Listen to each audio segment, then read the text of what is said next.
আসসালামু আলাইকুম, স্বাগত জানাচ্ছি আরটিভির হাতের সংবাদে। আপনাদের সাথে আছি আমি ফারজানা তানি।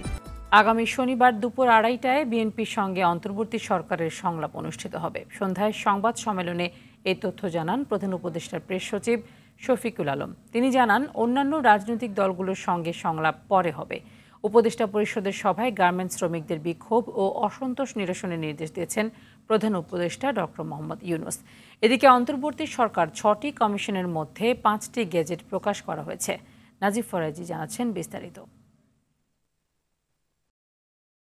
রাজনৈতিক দলগুলোর সঙ্গে ২ দফায় আলোচনার পর শনিবার আবারও সংলাপে বসতে যাচ্ছে প্রধান উপদেষ্টা ডক্টর মোহাম্মদ ইউনূসের নেতৃত্বে অন্তর্বর্তীকালীন সরকার। সেখানে সংস্কার নিয়ে রাজনৈতিক দলগুলোর সঙ্গে কথা বলবেন উপদেষ্টারা। উপদেষ্টা পরিষদের সভায় সিদ্ধান্ত হয় প্রথম দিনে বিএনপির সঙ্গে সংলাপ করবেন তারা। পলিটিক্যাল পার্টিগুলোর সাথে আলাপটা শুরু হচ্ছে শনিবার ২:৩০টার সময়। প্রথম দিন বিএনপি থাকবে। বিগত ১৫ বছরের স্বৈরাচারের দোসরদের অপসারণের কাজ চলছে বলে জানান প্রধান উপদেষ্টার প্রেস সচিব। পররাষ্ট্র মন্ত্রণালয় বিভিন্ন দেশ থেকে ৬ রাষ্ট্রদূতকে প্রত্যাহার করেছে বলেও উল্লেখ করেন তিনি। ১৫টা বছর ধরে একটা স্বৈরাচার ছিলেন তাদের যারা অনেকে ধরেন এনাবলার ছিলেন, অবভিয়াসলি এই গভর্নমেন্ট চাবে না যে এনাবলাররা আবার বিভিন্ন ইম্পর্টেন্ট পজিশনে থাকুক। হ্যাঁ, তো সেই জন্য এই কাজগুলোকে এইটাকে সামনে রেখে আমরা বেছে বেছে দেখছি যে কাকে কোথায়। তার মধ্যেও দুই একটা যে আমাদের মিস্টেক হয় না তা তো না। উপদেষ্টা পরিষদের সভায় গার্মেন্টস শ্রমিকদের চলমান আন্দোলন বন্ধ সহ স্থায়ী সমাধানের নির্দেশ দেন প্রধান উপদেষ্টা। সামনে খুবই আমার মনে হয় যে ভালো কিছু পদক্ষেপ দেখবেন। সেই পদক্ষেপের আলোকে আমরা আশা করছি যে যেই প্রোটেস্টগুলো হচ্ছে সেটা শেষ হবে। মালদ্বীপ ও কাতারের সঙ্গে বন্দি বিনিময় চুক্তি করতে যাচ্ছে বাংলাদেশ। মালদ্বীপের সঙ্গে এ সংক্রান্ত একটি চুক্তির খসড়া অনুমোদন ও কাতারের সঙ্গে চুক্তি অনুসমর্থনের প্রস্তাব অনুমোদন করেছে উপদেষ্টা পরিষদ। প্রেস সচিব বলেন, এই চুক্তি হলে মালদ্বীপ বা কাতারে যেসব বাংলাদেশি সাজা পেয়েছেন তাদেরকে ফিরিয়ে আনা যাবে। মালদ্বীপে যেমন আমাদের ৮০ জন ওইখানে দেওয়ার সেন্টেন্স রয়েছে। ৬টি সংস্কার কমিশনের মধ্যে নির্বাচন ব্যবস্থা, পুলিশ, বিচার বিভাগ, জনপ্রশাসন ও দুর্নীতি দমন, এই ৫টি সংস্কার কমিশন গঠন করে প্রজ্ঞাপন জারি করেছে সরকার। তবে সংবিধান কমিশনের প্রজ্ঞাপন জারিতে আরও ২-৩ দিন সময় লাগবে বলে জানান প্রধান উপদেষ্টার প্রেস সচিব শফিকুল আলম। নাজিব ফরাজি, আরটিভি, ঢাকা। পৃথিবীর কোথাও ফ্যাসিস্টদের পুনরুত্থান হয়নি, বাংলাদেশেও হবে না বলে মন্তব্য করেছেন বিএনপি সিনিয়র যুগ্ম মহাসচিব রুহুল কবির রিজভী। আর শেখ হাসিনার নিয়োগপ্রাপ্ত বিতর্কিত আমলাদের স্বপদে রেখে কোনোভাবেই নতুন বাংলাদেশ নির্মাণ সম্ভব নয় বলে মন্তব্য করেন বিএনপি চেয়ারপারসনের উপদেষ্টা জয়নুল আবদিন ফারুক। রাজধানীতে আলাদা অনুষ্ঠানে এসব কথা বলেন তারা। বিস্তারিত জানাচ্ছেন নাজিব ফরাজি। ছাত্র জনতার গণ অভ্যুত্থানে শহীদ তাহমিদ ও মাসুদ রানার পরিবারের সঙ্গে দেখা করেন বিএনপির সিনিয়র যুগ্ম মহাসচিব রুহুল কবির রিজভী। এ সময় দুই পরিবারের প্রতি সহমর্মিতা জানিয়ে দলের ভারপ্রাপ্ত চেয়ারম্যান তারেক রহমানের পক্ষ থেকে আর্থিক সহায়তা দেন তিনি।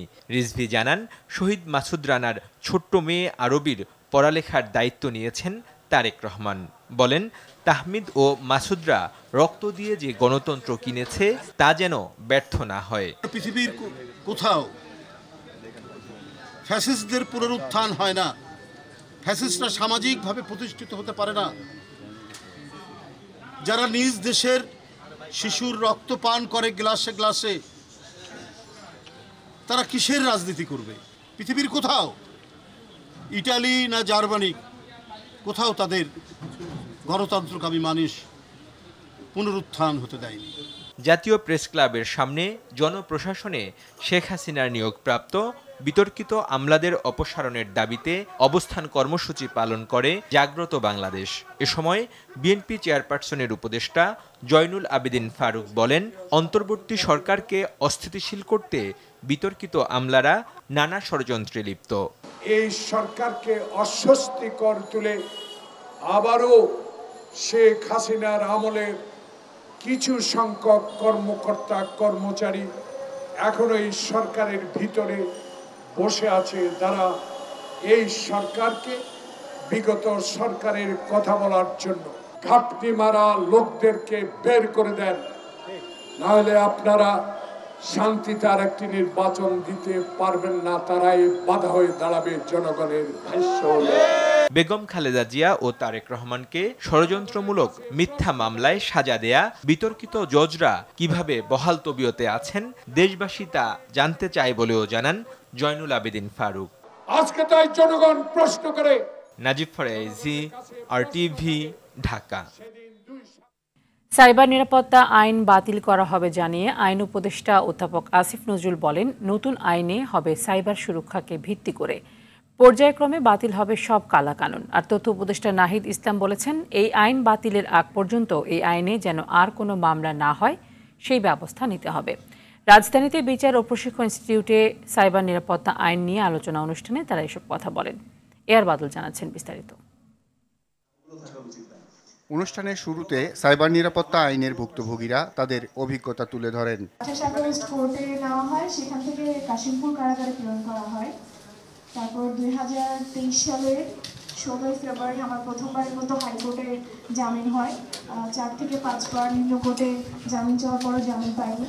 এ সময় বক্তারা এ আইনের সংশোধন নয় বাতিলের দাবি তোলেন।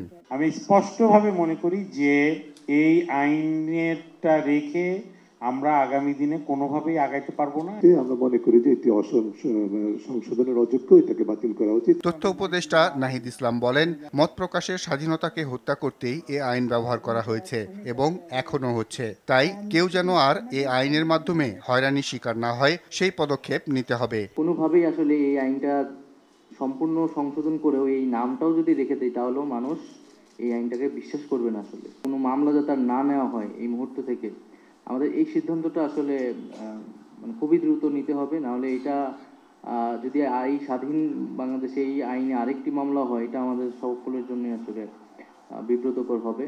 আইন উপদেষ্টা বলেন, পর্যায়ক্রমে এ আইনে দায়ের হওয়া সব মামলা প্রত্যাহার করা হবে, তবে এক্ষেত্রে ভুক্তভোগীদের আবেদন করতে হবে। আমার মনে হয় অবশ্যই আমাদের ডিজিটাল সিকিউরিটি অ্যাক্ট বাতিল করা উচিত, সেদিকে আমরা যাব। ঠিক এই মুহূর্তে পুরাটা বাতিল করব নাকি স্পিচ অফেন্স সব বাতিল করে দিব, সেটার ব্যাপারে আমি একটু, সাইমুম আছে, তারপর আমাদের মাহফুজুল হক সুপন আছে, তারা বিষয় বিশেষজ্ঞ, তারপর একদম আরও যদি কোনো বিষয় বিশেষজ্ঞ দেখে থেকে আমরা কথা বলে নিব। বাট আলটিমেটলি এটা বাতিল হবে। পরবর্তীকালে যখন নতুন আইন হবে, এটার বেসিক অ্যাপ্রোচ থাকবে সাইবার সুরক্ষা দেওয়া এবং নাগরিককে সুরক্ষা দেওয়া। এআর বাদল, RTV, ঢাকা। ডিসি পদায়নে ঘুষের খবরকে ভুয়া দাবি করেছেন জনপ্রশাসন সচিব মোখলেসুর রহমান। প্রকাশিত সংবাদকে আমলে না নেয়ার কথা বলেন তিনি। 3 কোটির ক্যাশ চেক দিয়ে ডিসির পদায়ন শিরোনামে খবরের সত্যতা যাচাইয়ে তদন্ত কমিটি গঠন করেছে জনপ্রশাসন মন্ত্রণালয়। কেলেঙ্কারিতে জড়িত জনপ্রশাসন মন্ত্রণালয়ের সচিব মোখলেসুর রহমান সহ অন্য কর্মকর্তাদের আগামী 24 ঘন্টার মধ্যে চাকরি থেকে অপসারণ করে আইনের আওতায় আনার দাবি জানিয়েছে বৈষম্য বিরোধী কর্মচারী ঐক্য ফোরাম। মাইদুর রহমান রুবেলের রিপোর্টে থাকছে বিস্তারিত। সম্প্রতি জেলা প্রশাসক নিয়োগ নিয়ে ফাঁস হয়েছে ভয়াবহ কেলেঙ্কারির তথ্য। নিয়োগ বাণিজ্যের সঙ্গে জনপ্রশাসন মন্ত্রণালয়ের চুক্তিভিত্তিক নিয়োগ পাওয়া সিনিয়র সচিব মোখলেসুর রহমান এবং বিতর্কিত 2 যুগ্ম সচিব ডক্টর জিয়াউদ্দিন আহমেদ ও আলিয়া আজমের সরাসরি জড়িত থাকার খবর নিয়ে শুরু হয়েছে তোলপাড়। সিনিয়র সচিবের সঙ্গে যুগ্ম সচিব জিয়ার হোয়াটসঅ্যাপের কথোপকথনে বড় ধরনের আর্থিক লেনদেনের তথ্য তুলে ধরেছে দৈনিক পত্রিকা কালবেলা। এমন খবর যখন টক অব দ্য কান্ট্রি, তখন সচিবালয়ে জনপ্রশাসন সচিবের মুখোমুখি গণমাধ্যম কর্মীরা। সাংবাদিকদের তোপের মুখে সচিব বলেন, খবরটি সত্য নয়। হোয়াটসঅ্যাপের খুদে বার্তার ব্যাখ্যা দেন ভিন্নভাবে। আমার মোবাইলটা হলো স্যামসাং, আর অন্যটা যে শো করেছে সেটা হলো আইফোন। দেখেন, আইফোনকে আমি ব্যবহার করি স্যামসাং। ওনারা কে কি দেখালো ওনাদেরকে জিজ্ঞেস করবেন হোয়াট ওয়াজ দ্য ডায়লগ। আমি এটা কিছুই জানি না। আমি এই সম্পর্কে if I say less it is better. অভিযোগের সত্যতা নিশ্চিত হলে পদত্যাগ করবেন কিনা এমন প্রশ্নের উত্তরও দেন ঘুরিয়ে পেঁচিয়ে। স্ট্যান্ডবাজি সংবাদ বলেও দাবি তার। আপনারা যদি নিউজ করতে চান, স্ট্যান্ডবাজি নিউজ করতে চান, তাহলে এগুলো প্রশ্ন করতে পারেনি। সংবাদটিকে ভিত্তিহীন দাবি করে প্রেস কাউন্সিলে প্রতিকার চাইবেন জনপ্রশাসন সচিব। আমরা তথ্য সচিবকে চিঠি লিখেছি এবং সেখানে এই পত্রিকাটার নাম আছে এবং ব্যবস্থা নেওয়ার জন্য সরাসরি সরকারি চিঠি দেওয়া হয়েছে। এটা প্রেস কাউন্সিল আছে, অন্যান্য যা নিয়মকানুন আছে আমার চেয়ে আপনারা ভালো জানেন, তারা ব্যবস্থা নিচ্ছে। ডিসি নিয়োগে জনপ্রশাসন মন্ত্রণালয়ের সিনিয়র সচিবের বিরুদ্ধে ওঠা ঘুষের অভিযোগ তদন্তে 3 উপদেষ্টাকে দায়িত্ব দেওয়া হয়েছে বলে জানিয়েছেন সমাজ কল্যাণ এবং মহিলা ও শিশু বিষয়ক মন্ত্রণালয়ের উপদেষ্টা শারমিন মুর্শিদ। ওনারা ইনভেস্টিগেশন করেন, ইনাদের কারা ইনভেস্টিগেশন করবে? অবশ্যই আমরা করব, সরকার করবে, আমরা ইনভেস্টিগেশন অবশ্যই করব। অভিযোগ প্রমাণ হলে সচিবের বিরুদ্ধে আইনানুগ ব্যবস্থা নেওয়ার হুঁশিয়ারি দিয়েছেন এই উপদেষ্টা। আমরা বিশেষ নজরে রাখছি। মাইদুর রহমান রুবেল, RTV, ঢাকা। নেপালের 2টি জলবিদ্যুৎ কেন্দ্র থেকে 40 মেগাওয়াট বিদ্যুৎ আমদানি করতে যাচ্ছে বাংলাদেশ। বৃহস্পতিবার এ লক্ষ্যে নেপাল, ভারত ও বাংলাদেশ একটি ত্রিপক্ষীয় চুক্তি স্বাক্ষর করেছে। চুক্তির আওতায় এপ্রিল থেকে নভেম্বর পর্যন্ত 7 মাস বিদ্যুৎ আসবে। ইউনিট প্রতি দাম পড়বে 8 টাকার বেশি, যা বাংলাদেশের বিদ্যুৎ উৎপাদনে গড় ব্যয়ের চেয়ে কম। বাংলাদেশে এখন প্রতি ইউনিটের উৎপাদন ব্যয় 11 টাকার বেশি। নেপালের রাজধানী কাঠমান্ডুতে চুক্তি স্বাক্ষর অনুষ্ঠানে উপস্থিত ছিলেন পরিবেশ, বন, জলবায়ু পরিবর্তন ও প্রাণী সম্পদ মন্ত্রণালয়ের উপদেষ্টা সৈয়দা রিজওয়ানা হাসান।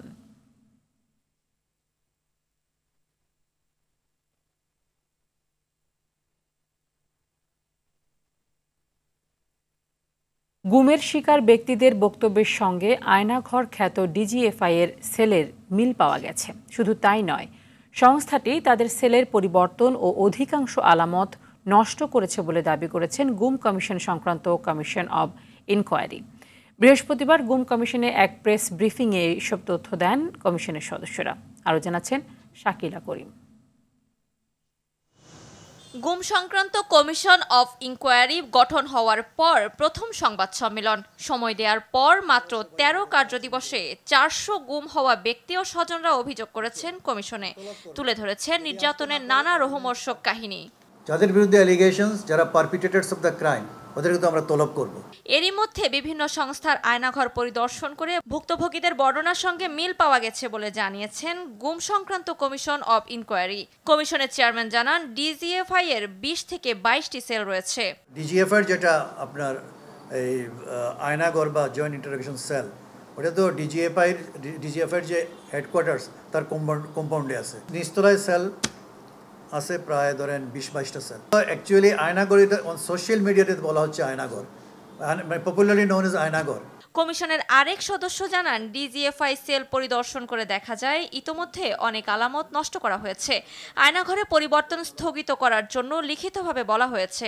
অনেকগুলো গুরুত্বপূর্ণ এভিডেন্স তারা নষ্ট করে দিয়েছে ওয়ালে পেইন্ট করে, যেখানে ভিকটিমরা একসময় বলেছিল যে তাদের অনেক কথা, নাম এগুলো লেখা ছিল, অনেকের ফোন নাম্বার, অনেকের ঠিকানা লেখা ছিল।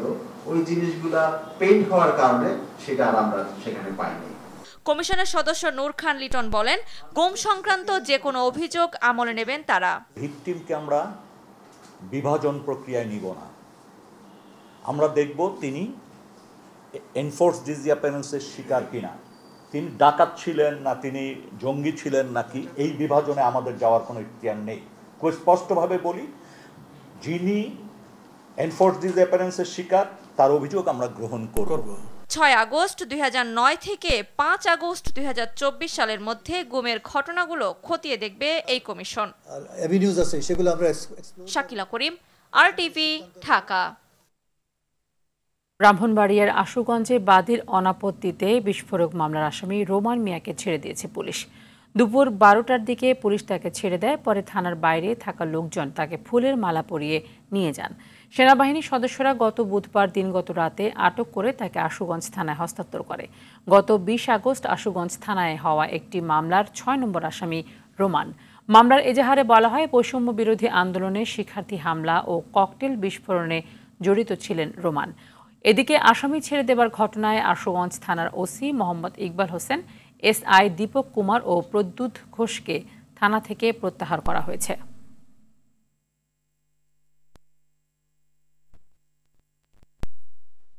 সরকার পতনের পর সীমান্ত দিয়ে প্রভাবশালীদের পালানোর পথ রুদ্ধ করতে কঠোর ছিল border guard of Bangladesh BGB। তারপরেও অনেকেই পালিয়েছেন বলে স্বীকার করেন সংস্থাটির মহাপরিচালক মেজর জেনারেল আশরাফুজ্জামান সিদ্দিকী। আন্দোলন দমনে বেআইনি আদেশ দেওয়া হলেও সদস্যরা তা পালন করেনি বলে দাবি মহাপরিচালকের। দুপুরে বিজিবি সদর দপ্তরে সংবাদ সম্মেলনে সংস্থাটি জানায়, ছাড় দিয়ে বিএসএফকে বাড়তি সুবিধা দেওয়া হবে না। সুফিয়ান ফারাবি রিপোর্ট। 5 আগস্ট রাজধানীর 14 পয়েন্টে সরকার পতনের দাবিতে সমবেত হন ছাত্র জনতা। সেই আন্দোলন রুখে দিতে বিজেপিকে নির্দেশ দিয়েছিলেন তৎকালীন প্রধানমন্ত্রী শেখ হাসিনা। তবে আন্দোলনের প্রতি সম্মান দেখিয়ে গুলি ছুটতে অপারগতা প্রকাশ করে সদস্যরা। অন্তর্বর্তী সরকার দায়িত্ব নেয়ার প্রায় 2 মাস পর ব্রিফিংয়ে এমন দাবি করেন সংস্থার মহাপরিচালক মেজর জেনারেল আশরাফুজ্জামান সিদ্দিকী।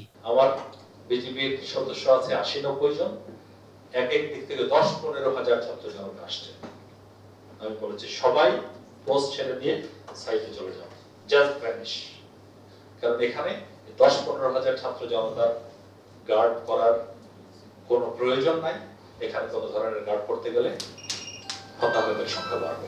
সরকার পতন না হলে মহাপরিচালকের পদ ছাড়তে হতো বলেও শঙ্কা প্রকাশ করেন তিনি। প্রতিদিনই তখন স্বরাষ্ট্র মন্ত্রণালয় সমন্বয় মিটিং হতো, ওখানে যে পুলিশ যে ভূমিকা পালন করছে সেটা বিজেপি করতে পারছে না। সেটা তো আমার এক ধরনের, আমি বলবো যে জবাব দেওয়া বা যেটা বললেন, এবং যেটা অতটুকু বলতে পারি যে পরিস্থিতি পরিবর্তিত না হলে আমি এখানে থাকতে পারতাম কিনা তার নিশ্চয়তা আমি দিতে। শেখ হাসিনার দেশ ত্যাগের পর বিগত সরকারের অনেকেই সীমান্ত দিয়ে পালিয়েছে বলে স্বীকার করেন বিজেপি মহাপরিচালক। 5 আগস্ট বিকাল সন্ধ্যা থেকে আমরা সেটি অনুমান করতে পারছিলাম সরকারের ঘনিষ্ঠ উচ্চপদস্থ, মধ্যপদস্থ এবং নিম্নপদস্থ কর্মী যারা বিভিন্ন ধরনের অপরাধের সাথে যুক্ত ছিল তাদেরকে আটক করেছি, পুলিশের কাছে হস্তান্তর করেছি। সীমান্তে কোনো ছাড় না দিয়ে বিজিবি পেশাদারিত্ব দেখাবে বলে জানান মেজর জেনারেল আশরাফুজ্জামান সিদ্দিকী। পেশাদার একটা সম্পর্ক বিএসএফ এর সাথে বজায় রাখতে হবে, কারণ এটা দেশের সীমান্তের নিরাপত্তার বিষয়টুকু আছে, সেটি আমরা বজায় রাখার সর্বোচ্চ চেষ্টা করছি এবং কোনো কিছুতে কম্প্রোমাইজ করে নিজেরা ছাড় দিয়ে কোনো কিছু হবে না, এতটুকু নিশ্চয়তা দিচ্ছি। মানে আপনি আপনাদের দেশের বর্ডার সিকিউরিটি ফোর্স, আমি আমাদের দেশের বর্ডার গার্ড ফোর্স, এখানে কেউ কারো চাইতে কোনো অংশে কম নয়। সুফিয়ান ফারাবি, আরটিভি, ঢাকা। সাবেক খাদ্যমন্ত্রী ও নওগাঁ 1 আসনের সাবেক সংসদ সদস্য সাধন চন্দ্র মজুমদারকে গ্রেফতার করা হয়েছে। রাতে রাজধানী বসুন্ধরা আবাসিক এলাকা থেকে তাকে গ্রেফতার করে ঢাকা মহানগর পুলিশের গোয়েন্দা শাখা। অতিরিক্ত পুলিশ কমিশনার রেজাউল করিম মল্লিক গ্রেফতারের বিষয়টি নিশ্চিত করে বলেন, তার নামে একাধিক মামলা রয়েছে।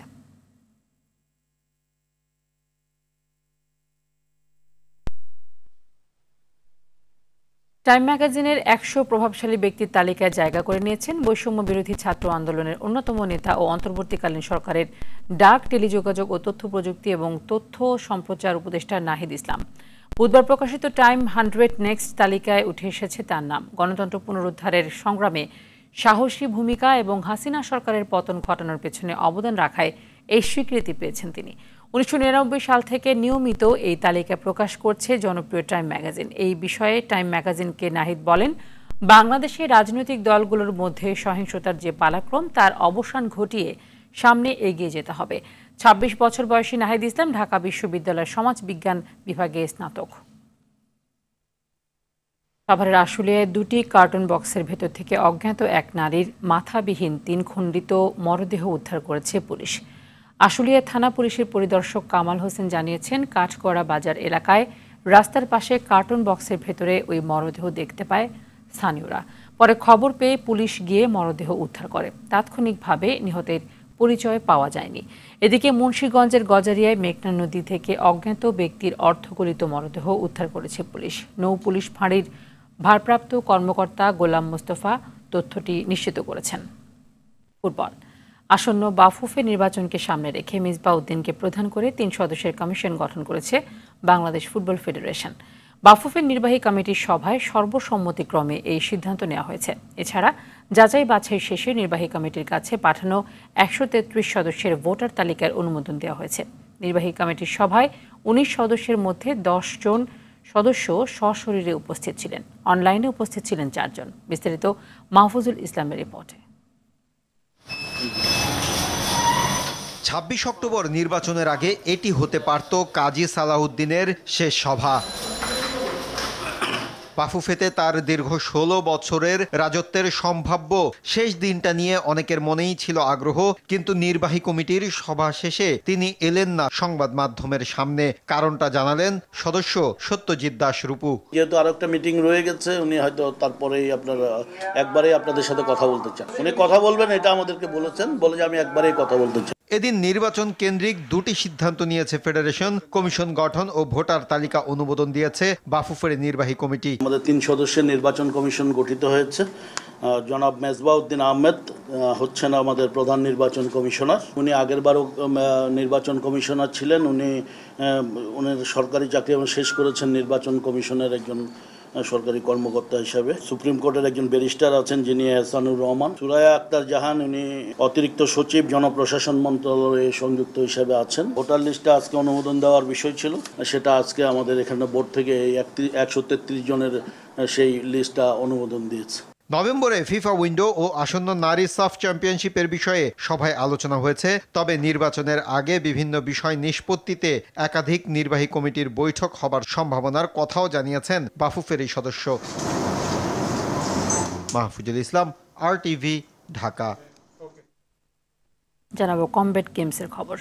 শেষ হয়েছে প্রথম south Asian school combat games. বৃহস্পতিবার সকালে বাংলাদেশ ক্রীড়া শিক্ষা প্রতিষ্ঠানে 3 দিনব্যাপী এই গেমসের সমাপ্তি ও পুরস্কার বিতরণী অনুষ্ঠান আয়োজিত হয়, যেখানে বাংলাদেশ, শ্রীলঙ্কা, ভারত ও নেপালের প্রায় 100 জন স্কুল অ্যাথলেট অংশগ্রহণ করেন। প্রতিযোগিতায় বাংলাদেশ দল 13টি স্বর্ণ, 16টি রৌপ্য ও 17টি ব্রোঞ্জ সহ মোট 46টি পদক জয়ী হয়ে প্রথম স্থান লাভ করে। ভারত 10টি স্বর্ণ, 3টি রৌপ্য ও 2টি ব্রোঞ্জ, আর নেপাল 5টি স্বর্ণ, 7টি রৌপ্য ও 9টি ব্রোঞ্জ নিয়ে যথাক্রমে দ্বিতীয় ও তৃতীয় স্থান অর্জন করে। পুরস্কার বিতরণ ও সমাপ্তি ঘোষণা করেন বিকেএসপির মহাপরিচালক ব্রিগেডিয়ার জেনারেল মোহাম্মদ মনিরুল ইসলাম। রাতের সংবাদ এই পর্যন্তই। সবশেষ সংবাদ জানতে যে কোনো মোবাইল ফোন থেকে 24141 নম্বরে ডায়াল করুন। মধ্যরাতের সংবাদ 1টায় দেখার আমন্ত্রণ রইল। ধন্যবাদ সবাইকে।